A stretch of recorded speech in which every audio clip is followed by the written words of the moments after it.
Using the literary device of imagery, an author can paint a vivid picture in a work of literature.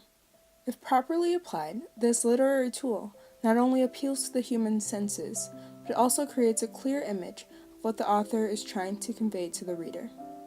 In the novel Pride and Prejudice, Jane Austen uses the literary device of imagery to colorfully describe the Victorian era.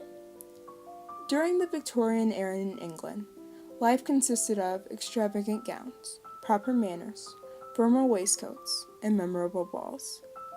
Women were expected to have meticulous embroidery skills, as well as impressive drawing abilities. If a woman was able to handle these tasks, the woman was said to be accomplished. If women failed to perform these assignments, however, the woman was looked down upon. In the novel Pride and Prejudice, Jane Austen accurately depicts the treatment of women by men in society in the Victorian era. Women were expected to exhibit their skills in voice and music upon their command of their parents. Oftentimes, formal meetings were arranged with neighbors and relatives, even if the visit was just for tea.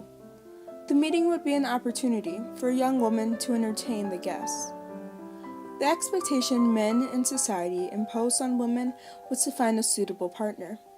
Women were selected based upon their appearance and accomplishments.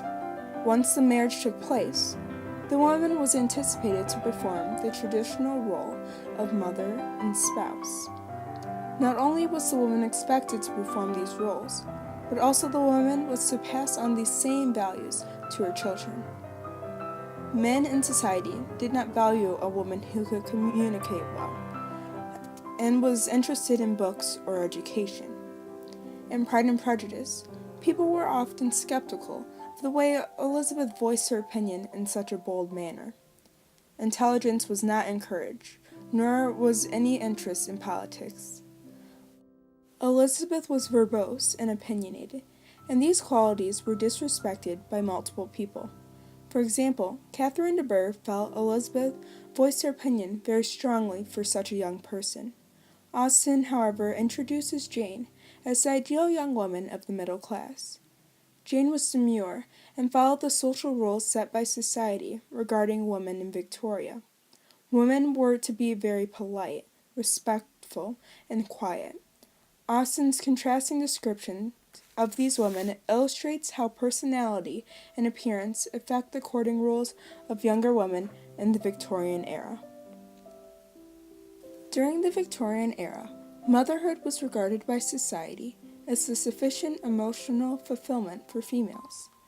In the novel Pride and Prejudice, Jane Austen portrays Mrs. Bennet as the ideal woman of the middle class.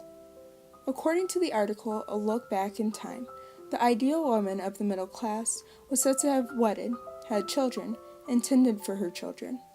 Although Mrs. Bennet's tactics for finding her daughters' husbands may have been frowned upon by Miss Bingley and Catherine de Bourgh, Mrs. Bennet is only doing her duty as a mother and a wife.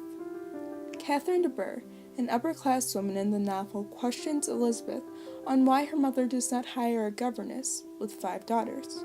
While having a governess is thought to be a necessity for women of great stature, middle-class women were more likely to breastfeed, to play with and educate their children, and to incorporate them in the day-to-day life at the home. Although upper-class women were not likely to take care of their children, upper-class women were still responsible for making sure their daughters found suitable husbands. In Pride and Prejudice, Catherine de Bourgh argued with Elizabeth regarding who Darcy would marry. Women who did not make sure their children were married were thought of as failures. According to the article Motherhood in Victoria, after a woman's children had been married, a woman was thought to have fulfilled her motherly obligations that were set by men in society. The role of mothers in the Victorian era correlates with the expectations of daughters in the Victorian era, and that there was an emphasis on meeting society's expectations. The intense, detailed imagery used by Austen helps the readers to focus on the accurate depiction of women in the novel Pride and Prejudice. Austen portrays different women in the era as women who were respected and women who were pitied. Before Charlotte Lucas married Mr. Collins, Charlotte was looked down upon by society due to the fact that she was an older woman who had not been married. Austen also displays Lydia as being a young woman who was snubbed by the community. Lydia's antics involving finding a husband and overall poor character are not positively recognized by the public. In contrast, attractive and polite Jane is viewed by men in society as respectable and ideal young woman. While Jane is considered the ideal young woman in the middle class, Mrs. Bennet is an ideal mother and wife of the middle class. Mrs. Bennet's main goal is consistent with society's expectations for mothers in Victoria.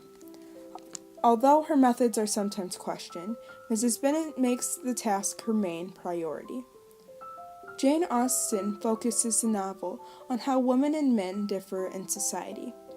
Women and men were held to different standards. Society wanted women to possess certain physical traits, demure qualities, and special abilities, while waiting to be selected by a suitable partner. However, men were more independent. They could more freely discuss their opinions on matters such as politics. In conclusion, Jane Austen accurately depicts the treatment of women by men in society in the Victorian era.